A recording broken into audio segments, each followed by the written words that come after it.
안녕하세요. 정치일관입니다. 좋아요 눌러주시는 거 잊지 마시고 광고 시청 한 개만 부탁드리겠습니다. 사실 논리로 사람을 이해시키는 것은 굉장히 어려운 일입니다. 거의 불가능에 가까워요. 왜냐하면 어떤 현상에 대해서 각자 이해하고 있는 게 전혀 다릅니다. 그 부분이 해결이 돼야 비로소 논리적으로 설득이 가능한 거예요. 예를 들자면 이렇습니다. 누군가 사전에는 독재가 민주화로, 민주화는 공산화로 쓰여 있어요. 이런 가설이 아니고서는 윤석열과 국힘의 지지율을 이해할 수 없거든요. 스웨덴의 연구기관인 민주주의 다양성 연구소가 179개국 자유민주주의 지수를 산출해서 만든 2024년 연례 보고서가 발간이 됐습니다. 우리나라가 민주화에서 독재화가 진행 중인 나라 중에 하나로 꼽혔고요. 지난해 28위에서 올해 47위로 순위가 폭락했습니다. 독재국가라고 국제적으로 공식 인정을 받은 거예요. 야, 역시 실망시키지 않아. 국뽕 차오르네 진짜. 세부 데이터를 보면 훨씬 심각해요. 이게 64페이지짜리 보고서거든요. 전체 내용 중에서 우리나라가 언급된 부분만 발췌해서 소개시켜드리면 독재국가 중 상당수는 인도, 멕시코, 한국과 같이 인구가 많은 영향력 있는 지역 및 글로벌 강대국입니다. 동아시아 6개 국가는 민주주의가 크게 후퇴하고 있습니다. 캄보디아, 홍콩, 인도네시아, 미얀마, 한국, 필리핀입니다. 벨턴 요거는 제가 다른 데이터 설명드리면서 말씀드릴게요. 벨턴 독재국가 상위 10개 나라 중 8개 국가는 민주주의 국가였습니다. 아르메니아, 부르키나파소, 엘살바도르, 인도네시아, 리비아, 말리, 니제르, 대한민국입니다. 작년 민주주의 보고서에서 민주주의가 회복되고 있는 드문 사례로 소개되었던 한국은 최근 민주화 이전 수준으로 되돌아갔습니다. 한국은 부패 스캔들 이후 시민사회단체의 대규모 시위, 수백만 명의 시민이 거리로 나온 대규모 시위, 그리고 2016년 박근혜 대통령의 퇴진으로 이어진 최순실 게이트에서 시작되었습니다. 차기 문재인 대통령은 과거 군사독재 시절 인권운동가입니다. 그는 한국을 박근혜 전 대통령 시절 수준으로 회복시켜 놓았습니다. 하지만 한국의 대통령 임기는 5년 단임제이고 다음 해인 2021년 선거에서 우익 보수 성향의 윤석열 후보가 집권했습니다. 그의 최근 경력은 이미 권력 남용을 보여줬습니다. 윤석열 대통령으로 바뀌면서 한국은 다시 내리막길로 접어들었습니다. 윤석열 대통령은 전임 문재인 정부 인사들을 처벌하기 위해 강압적인 조치를 취하고 성평등에 대한 공격으로 한국의 LDI 지수는 하락세로 돌아섰습니다. 그리스와 한국은 표현의 자유와 언론의 자유에 대한 훼손이 가혹한 독재국가에만 국한된 문제가 아님을 보여주는 사례이기도 합니다. 이것뿐만 아니라 우리나라에 대한 내용은 더 있긴 있어요. 근데 좋은 얘기는 없어서 제가 굳이 꼽아봤고요. 순위에 대해서 하나 말씀드리고 싶은 부분은 28위에서 47위로 떨어졌다는 거잖아요. 근데 이것도 그나마 나은 수치를 가지고 온 거야. 그게 무슨 말이냐면 이게 순위가 두 개가 있어요. LDI, 리버럴 데모크라시 인덱스, 자유민주주의 지수. 지금 얘기하는 순위가 요거고, 근데 이것보다 더 포괄적인 지수가 있어요. EDI, 일렉토럴 데모크라시 인덱스. 굳이 해석하자면 선거민주주의 지수. 원래는 이렇게 6개 분야인데 이 두 개가 상위 인덱스예요.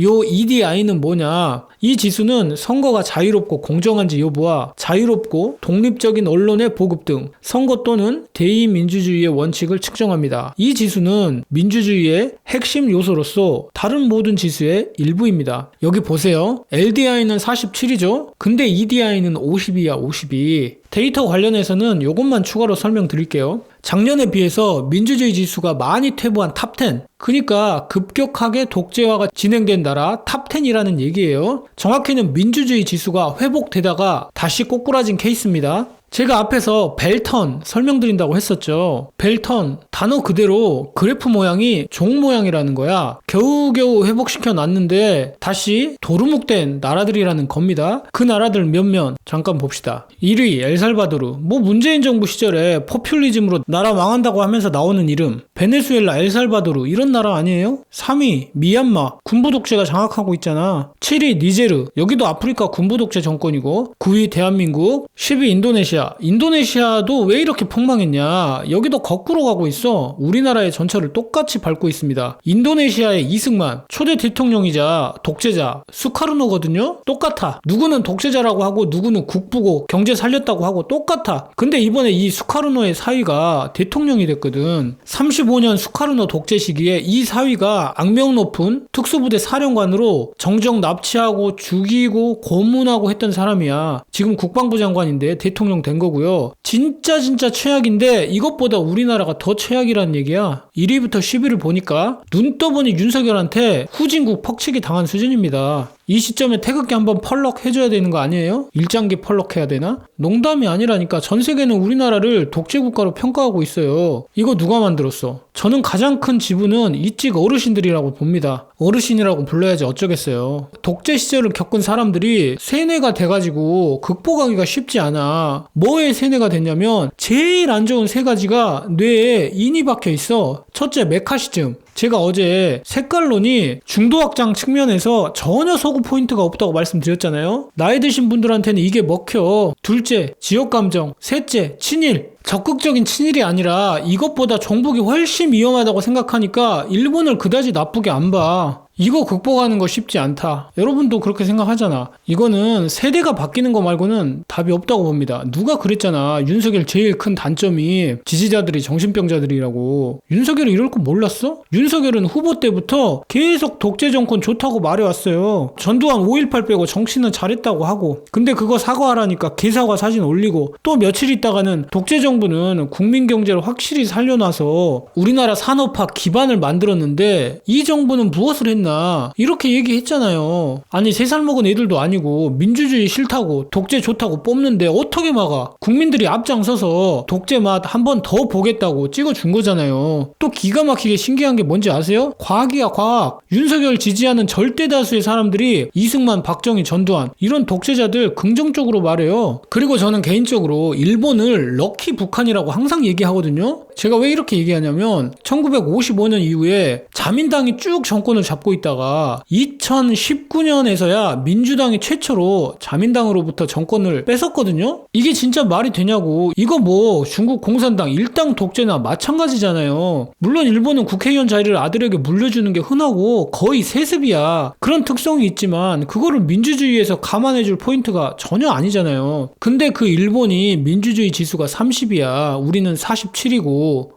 갑자기 이해가 되네. 아무리 그런 일본이라고 해도 국회의원의 입틀막하고 사지들어 끌어내지 않잖아. 정적 죽이려고 400번 압수수색 하지도 않을 거 아니야. 주가 조작해서 23억을 헤쳐 먹어도 300만원 디올 명품 가방을 받아도 양평에 땅 투기하고 고속도로를 휘어지게 만들어도 수사를 안 해. 340억짜리 통장 잔고 위조해서 불법 대출 받아도 징역 1년 나오고 일개 대리가 퇴직금을 50억을 받아도 무죄고 게다가 진짜 제대로 된 민주주의 국가라고 하면 군인 사망 사건 은폐 핵심 피의자인 국방장관을 출국 금지까지 풀어주면서 무려 주재국 대사로 임명한다는 생각 자체를 안 하지. 심지어 뉴스에서 김건희 여사님 특검법이라고 존칭 안 썼다고 언론사 징계 먹이는데 이게 대놓고 독재가 아니면 대체 뭐예요? 홍준표가 오늘 이런 말 했더만 이재명 대표가 헬기 탄 거하고 김건희 디올백 받은 거를 놓고 보편적인 상식으로 위 두 가지 경우 그 정도는 서로 이해하고 넘어가는 게 사람 사는 세상이 아닌가요? 한동훈의 동료 시민들은 이렇게 생각할 수 있어. 근데 나는 동료 시민도 아니고 되고 싶지도 않아. 이게 쟤네들의 일반적인 시각이라는 겁니다.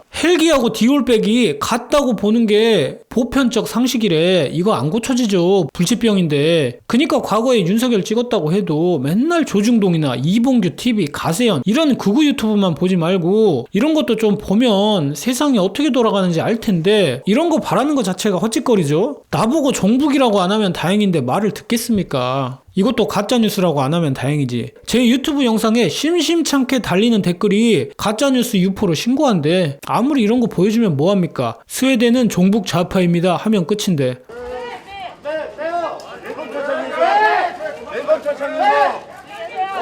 오해 위증 사건 대지 받았는데요.